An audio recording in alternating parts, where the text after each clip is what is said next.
So let's start with Oumuamua. So that for the people who are already lost thinking about dark matter and whatnot, I think most people do know Oumuamua, maybe not by its name, but a couple of years ago, most people probably saw the article or the news. It was the long cigar-like shaped, piece of we don't know what floating through the universe. That I remember when I first saw that, I remember thinking, well, that's got to be something because everything else in this whole universe is round and a certain shape and a certain look and it moves a certain way. And this thing is obviously totally different. Yet, I think I read an article in like the New York Post and that was it. Like nobody really made that big of a stink other than like, hey, that thing is pretty funny shaped. Well, whatever, moving on to the next subject. And I was kind of like, well, wait a minute. It almost seems impossible that something would be that shape. Is it, before we even talk about what your thoughts are, is it even possible that something could naturally be shaped that way?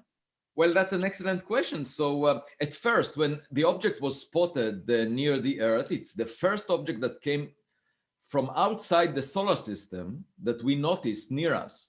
Right. And the telescope that discovered it is Pan-STARRS on Mount Haleakala in Maui, Hawaii. And it found it in October 2017.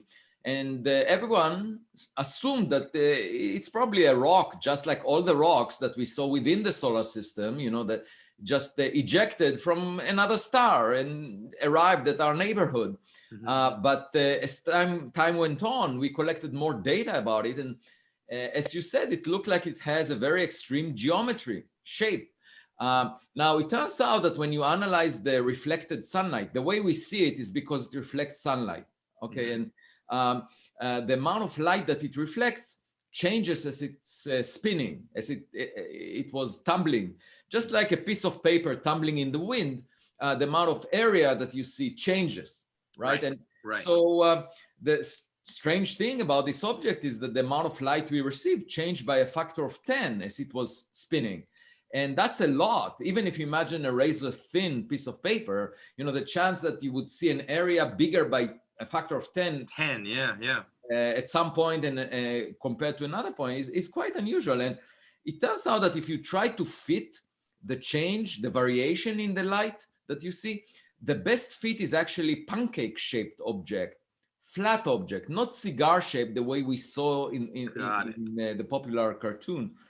And so you have a pancake-shaped object, a flat object, and then on top of, so people said, well, maybe it's a comet, but the problem is there was no cometary tail, no gas behind it. And then people say, okay, maybe it's a rock, just without any ice on it that evaporates when it comes close to the sun. But then the object exhibited an extra push away from the sun. Usually that kind of a push is from the rocket effect, when the gas evaporating from the comet is pushing it to move in the other direction. And that we haven't seen. We haven't seen a cometary tail, no gas around it. And so the question was... At that point, you're like, this thing is moving in a way that it really shouldn't be, that we haven't seen before, unless there's been gas pushing it. So what explanation is for the movement? So if it were a comet, then about 1/10 of the mass of this object should have been evaporated, a big chunk of, and we haven't seen anything. So it should be something else pushing it. And the only thing I could think of was the reflection of sunlight. So, just like on a sail, moving a boat, when it reflects the wind, you can imagine that a sail could reflect light and get pushed as well as a result. And that is called a light sail. And in fact, any thin layer of material is pushed by reflecting light. And in September 2020, just a few months ago, there was an object discovered that exhibits also an extra push and no cometary tail. Turns out it was a rocket booster from a NASA mission in 1966. And it was hollow and very thin, and that's why it showed this push. So my suggestion was, maybe Oumuamua is just like that. It's a light sail or a very thin layer of material. Nature doesn't make those things on its own. So we know that in the case of the September 2020 object, we produced it. It's artificially made. The question is who produced Oumuamua? And I should say that the name Oumuamua was given because the telescope was in Hawaii, the telescope that discovered it, and it means a scout, a messenger from far away. Who named that? Sorry? Who named that? Who decides to call it Oumuamua?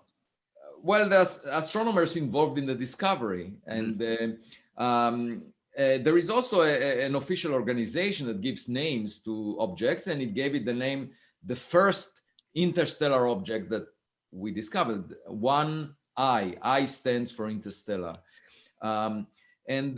Since then, we have seen one more object that came from interstellar space. That one looked just like a comet. Naturally produced. So people ask me, well, doesn't that convince you that Oumuamua was also natural? And to that I said, I met my wife on the first date. I thought that she's special and unique. And the fact that I met a lot of people afterwards did not change my opinion about her. Right. Yeah, I understand that. So you posit the idea that this is somebody made this sail, like with a side of it, one side of it being some sort of reflective sail, and that now it's kind of just like space junk, like it's been cast away, you're not using anymore, and travels, into our solar system. Now it could be dysfunctional. It could be just after millions or billions of years since it was produced, it's not functional anymore. And Voyager 1, Voyager 2, and New Horizons, these spacecrafts that we launched, after some time they will not be functional anymore, and a billion years into the future, the galaxy may be filled of space trash and things that are swept in our direction. It's just like going to the beach and you see mostly seashells and rocks that were naturally produced, but every now and then you see a plastic bottle, and you know that there is a civilization around. Interesting. So how was that? Were you kind of at the forefront of suggesting that are you the only one, or is there a big group of you who kind of subscribe to the idea that this is artificially, this is made by someone else and is a light sail? Is this a popular belief, or are most people saying like, get out of here? It would have been nice if it were popular. I would like it very much. Unfortunately, most of my colleagues just push back and argue, it's never alien. Don't even discuss that possibility. And so what do they say it is then? Because everything you just described, it doesn't have a tail, it doesn't have a gas propelling it. It's oddly shaped. It has two different sides. If it defies everything else that would be natural, how can they say it's natural?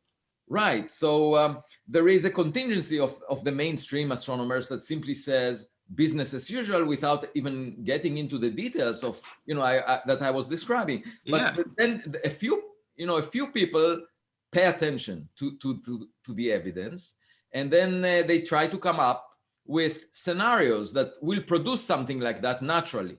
And they suggested, for example, a hydrogen iceberg, a chunk of frozen hydrogen. We've never seen anything like it.